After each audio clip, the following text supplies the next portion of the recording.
नमस्कार, times of Swaraj में आप सबों का स्वागत है और मैं हूं संतोष सिंह। और आज हम टाइम्स ऑफ स्वराज में चर्चा कर रहे हैं कि अमित शाह के दावे में कितना दम है। जी हां, अमित शाह कह रहे हैं कि चौथे फेज के इलेक्शन के साथ ही हमने उस जादुई आंकड़ा को पार कर गया है जो बहुमत के लिए निर्धारित है। मतलब 272 का आंकड़ा मैंने पार कर लिया है। अगर वाकई में ये स्थिति है तो आप कह सकते हैं कि 2019 से भी ये बड़ी लहर देश में चल रही है, जिसके सहारे 272 पार करने का दावा अमित शाह कर रहे हैं। क्योंकि 2019 में भी चौथे फेज के चुनाव खत्म होने के बाद भी 272 का आंकड़ा पार नहीं कर पाए थे। अगर आप 2019 के रिजल्ट पर गौर करिएगा तो आखिर इसका मतलब क्या है। लेकिन बड़ा सवाल ये है, भाषण में तलखी, भाषण में तारतम्यता का टूटना, भाषण में एक अलग तरीके की चीज़ें आना क्या दिखाता है कि कुछ अलग चीज़ें चल रही हैं। क्या है वो अलग बातें जिसको लेकर अलग अलग तरीके से लोग अनुमान लगा रहे हैं कि आखिर देश का मिजाज क्या है, देश का मूड क्या है, देश की धड़कन क्या है। तो चलिए आज हम बात करते हैं वरिष्ठ पत्रकार दीपक शर्मा जी से। क्या है धड़कन, क्या मिजाज है देश का, जरा उन्हीं से समझने की कोशिश करते हैं। क्योंकि बहुत सारी चीज़ें ऐसी चल रही हैं जो कहीं न कहीं संकेत दे रहा है कि सब कुछ ठीक ठाक एनडीए के अंदर नहीं, बीजेपी के अंदर है। और ऐसे में उनके दावे का मतलब क्या है, जरा समझते हैं दीपक शर्मा जी से। 24 के लोकसभा चुनाव में बहुत सारी चीज़ें हर फेज के बाद चीज़ें बदल रही हैं। क्या लगता है, क्या होने वाला है, क्या उम्मीद की जा सकती है? देखिए, अभी क्या है संतोष जी कि एक तरफ अगर हम देखें एनडीए देखें और दूसरी तरफ हम इंडिया देखें तो एनडीए कह रहा है 400 पार और इंडिया कह रही है कि कम से कम हमारी सरकार बन रही है।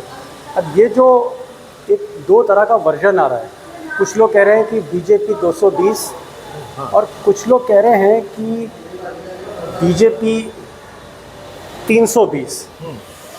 तो ये जो 320 है और 220 है, ये जो 100 का गैप है, इसको लेकर थोड़ा सा कन्फ्यूजन है।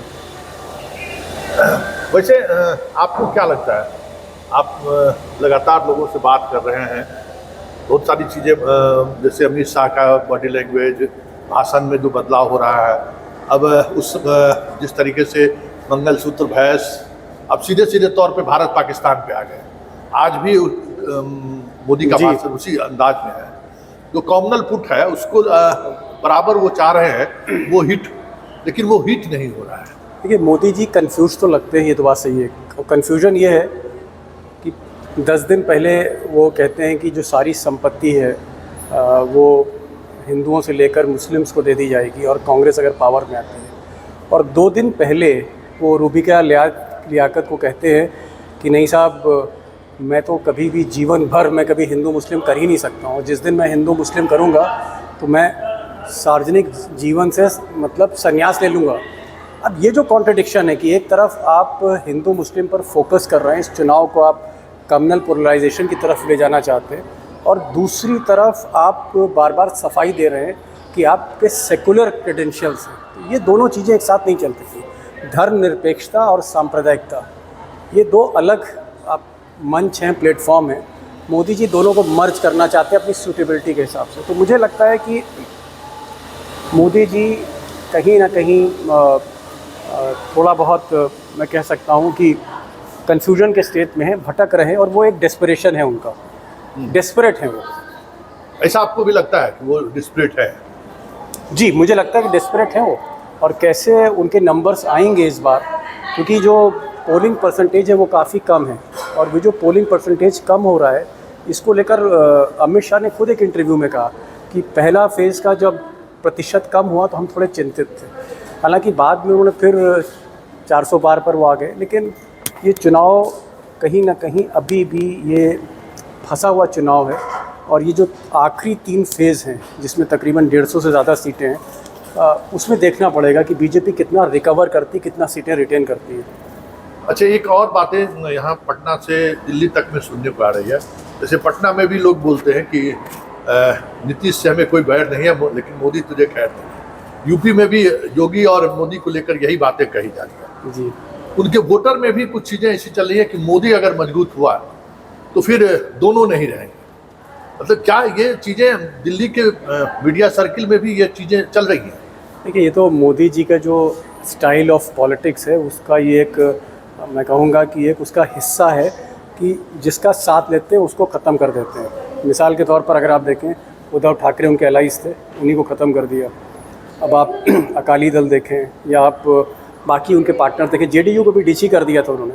तो जिसका साथ लेते हैं उसका वो विकास नहीं करते हैं, उसी को छोड़ देते हैं। और जहाँ तक मुख्यमंत्रियों की बात है, आप चाहे शिवराज सिंह चौहान को देखें, राजस्थान में वसुंधरा राजे को देखें, छत्तीसगढ़ में रमन सिंह को देखें, कर्नाटक में येदियुरप्पा को देखें, या फिर मनोहर लाल खट्टर जो मोदी जी के साथ खुद काम करते थे प्रचारक के तौर पे, उनको भी उन्होंने डिच किया। अगर आप गुजरात जाते हैं तो गुजरात में तो विजय रूपानी की सारी कैबिनेट ही बदल दी, मुख्यमंत्री ही नहीं बदला। तो ये उनका स्टाइल ऑफ वर्किंग है कि बहुत से जो साथी हैं उनको ज़्यादा समय नहीं देते। अगर आप बिहार में देखें, राजीव प्रताप रूडी, शाहनवाज हुसैन, आपके यहाँ इवन रविशंकर जी को टिकट दे दिया, यही बहुत है। तो ये यूज़ एंड थ्रो की राजनीति है और मुझे लगता है इसको लेकर उत्तर प्रदेश में योगी के समर्थक और बिहार में नीतीश जी के समर्थक इसी यूज़ एंड थ्रो पॉलिटिक्स कहीं ना कहीं उनके जहन में है, इसलिए इस तरह की बातें हो रही हैं। अच्छा, जो वसुंधरा के साथ जो कुछ भी हुआ, क्या उसका इम्पैक्ट राजस्थान में देखने को मिलेगा? क्या मिल जाए तो वो अपने बेटे को, दुष्यंत को, जब से उनको टिकट मिला है उनके बेटे को, थोड़ा सा वो लो प्रोफाइल हुई हैं। लेकिन वसुंधरा का जो एक रोल है, आज भी वसुंधरा राजस्थान में सबसे बड़ा चेहरा है, सबसे बड़ा फेस है। लेकिन उस तरह से कैंपेन में वो नहीं दिख रही, वो एक कंस्टिट्यूंसी तक सीमित हो गई है। मुझे लगता है कि वसुंधरा अगर अपनी कंस्टिट्यूंसी के बाहर निकलती है, अपनी बेटे की कंस्टिट्यूंसी के बाहर निकलती हैं, पूरे राजस्थान में जाती हैं, ईस्ट वेस्ट नॉर्थ साउथ, तो हो सकता है बीजेपी को राजस्थान में उस स्थिति का सामना नहीं करना पड़ता जो आज कर रही है। कम से कम 7-8 सीटें राजस्थान में हैं जो बीजेपी की फंसी हुई हैं और बीजेपी के पास कोई चेहरा नहीं है। भजन लाल शर्मा की स्थिति है कि उनको उन्हीं के क्षेत्र में लोग नहीं जानते हैं, ऐसा मुख्यमंत्री है। अच्छा, एक आखिरी सवाल कि संघ को लेकर क्या चल रहा है? संघ को लेकर बहुत कई तरह की टिप्पणियां आ रही हैं और आप भी संघ को बहुत नज़दीक से देख रहे हैं। देखिए, आरएसएस की नीति बहुत स्पष्ट है। अगर मोदी 272 पे लाते हैं तो मोदी कंटिन्यू करेंगे, लेकिन अगर मोदी की गिनती 272 से 250 पे आती है, 240 पे आती है, तो फिर संघ ने हमेशा रथ का घोड़ा बदला है, वो चाहे लाल कृष्ण आडवाणी हो। अगर विनेबिलिटी फैक्टर नहीं है, विनेबिलिटी फैक्टर ख़त्म हो रहा है, जीतने की क्षमता नहीं अगर मोदी में, मोदी अपनी बदौलत नंबर नहीं ला सकते, तो संघ कुछ भी कर सकता है। और एक चीज़ याद रखिएगा, संघ के लोग जितने लीनियंट लगते हैं उतने ही रूथलेस हैं कुछ डिसीशंस में। तो आरएसएस बिल्कुल भी मुझे लगता है कोताही नहीं करेगा, बिल्कुल भी नहीं हिचकेगा अगर ये गिनती कम होती। हो सकता है गडकरी जैसे लोगों को आगे कर दिया जाए। अच्छा, ये जैसे सुशील मोदी का अभी देहावसान हुआ, एक बड़े लीडर के रूप में उनकी पहचान थी, लेकिन कोई बीजेपी की तरफ से या संघ की तरफ से कोई ये नहीं दिखा कि भाई एक बड़े नेता के पीछे नहीं रहा। एक जाके जेपी नड्डा गए, वो भी इसलिए कि पटना यूनिवर्सिटी में उनके जूनियर थे, जेपी नड्डा का एक पटना से रिश्ता था, लेकिन किसी नेता ने मतलब एक श्रद्धांजलि देना भी सब बस ट्वीट करके सभी लोग रह गए। ये क्या, ये इस देश की प्रवृत्ति, राजनीतिक प्रवृत्ति कभी ऐसी नहीं रही। देखिए, ये मोदी जी की बीजेपी है, ये मोदी जी की आप कह सकते हैं इस वक्त जो संगठन है, पार्टी है, पार्टी के जो आप कह सकते हैं जो परंपराएं हैं, वो सब अब उस पर मोदी की मोहर है। सुशील मोदी कभी भी गुड बुक्स में नहीं रहे। मोदी जी हमेशा शक करते थे कि बिहार में सुशील मोदी और नीतीश कुमार कहीं ना कहीं उनको स्पेस नहीं दे रहे हैं, और जो कुछ नीतीश कुमार ने पहले किया था उसके पीछे वो सुशील मोदी को समझते थे, कंपटीटर मान के चल रहे थे जब वो मुख्यमंत्री थे। सुशील मोदी का कद वाकई बड़ा था, अगर आप देखें, उनकी डेप्थ देखें, उनकी राजनीति का तरीका देखें, उनकी जो आप कह सकते हैं जो एक पर्सनालिटी है, पॉलिटिकल पर्सनालिटी सुशील मोदी की देखें तो उसमें आपको आडवाणी की भी झलक दिखेगी, वाजपेयी की भी झलक दिखेगी। राजनीति में सौम्य होना, राजनीति में सोबर होना बड़ी बात है।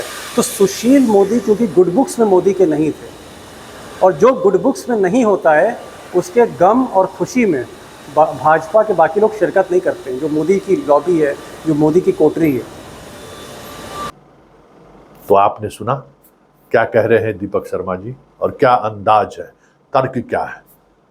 तो सबसे जो बातें, महत्वपूर्ण बातें सामने आई, वो सामने ये आ रही हैं कि जो कुछ भी चल रहा है वो तो दिख रहा है, लेकिन जो अंदर खाने में चल रहा है, नीतीश का वोटर और योगी का वोटर जो नारे लगाने शुरू कर दिए हैं कि नीतीश से बैर नहीं, मोदी तेरा खैर नहीं, योगी से बैर नहीं, मोदी तेरा खैर नहीं, इसके पीछे की जो धारणा है वो इस बातचीत के दौरान सामने आई है कि वो ट्रैक रिकॉर्ड रहा है मोदी और शाह का कि किस तरीके से ये निपटाते हैं। और कहीं न कहीं ये बातें दोनों के जो वोटर हैं ये समझने लगे हैं। और अगर ये वाकई में समझ बनी है, क्या ये मोदी कमज़ोर नहीं हुए तो हमारे दोनों नेता कमज़ोर हो जाएंगे, दोनों नेता कमज़ोर हो जाएंगे, तो फिर तो खेला हो गया।